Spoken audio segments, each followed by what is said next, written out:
पहले तनी मनोरंजन बदे मास्टर साहब तनी कैसे कोनो गीत बजाओ थोड़ा कैसे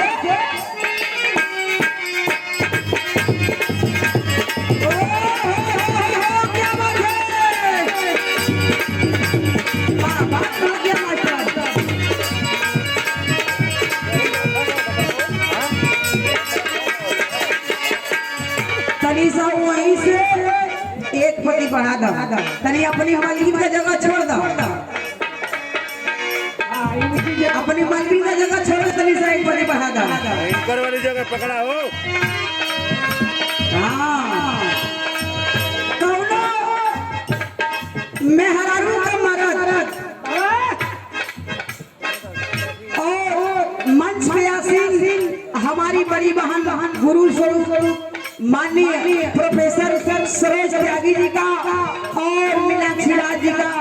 और संगीता सुरेश जी का और हमारी बड़ी दीदी काजल कश्यप जी सभी लोगों का हम तहे दिल से हार्दिक अभिनंदन वंदन स्वागत करते हैं। कहना है दोनों मेहरारू का मरद कैसा मरद रहा गौना करा के लेके आई बा हाय हाय हाय दोनों मेहरारू का मरद गौना करा के लेके आई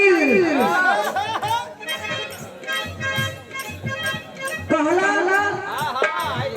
दुल्हनिया बड़ी परेशान बा कहई जौने भुगौना मर्दे की पाले पड़ गई खाली दिन भर रिकॉर्डिंग करत बतावत बा अपने ननद के पकड़ के कहला ए ननद तेरी सुना ना देखा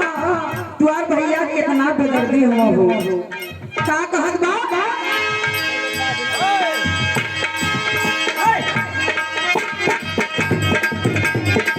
ये बात कहत बा उठ तो दर्द होला बैठ तो दर्द हो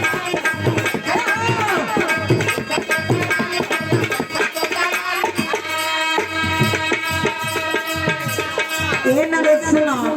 तुआर भैया कितना बड़ा बेदर्दी हो हमें कहाँ गलत मिलल है बतावत बा मंच के माध्यम से का कहत बा दुलही कहना बता उठ तो दर्द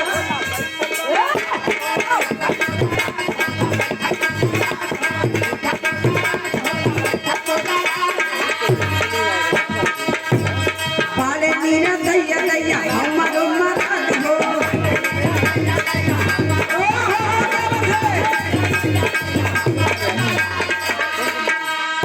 उठ तो दर्द होला बैठ तो दर्द हो पाले नीरा दैया दैया हमर मरद हो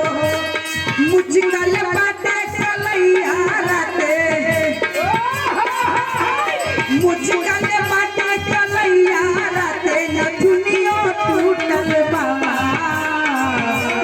मुझगल बाटे चलैया राते न दुनिया टूटल बा ये नन दोया ये नन दोया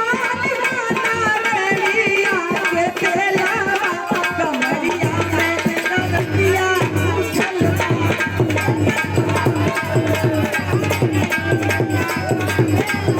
कमरिया में रतिया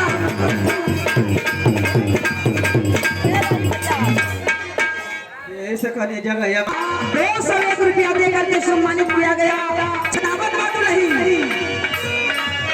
बहुत बता कहले बा उठ तो दर्द होला बैठ तो दर्द होला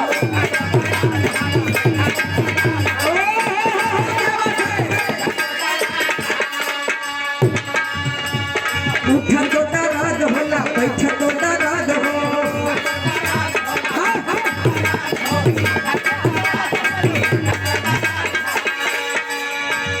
पारे नीरा दैया दैया हमर मरद हो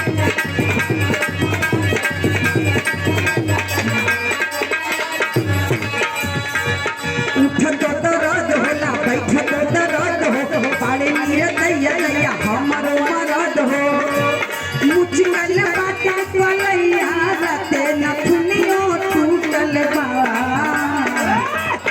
मुझकल बाटे कलैया राते नथुनियो टूटल बा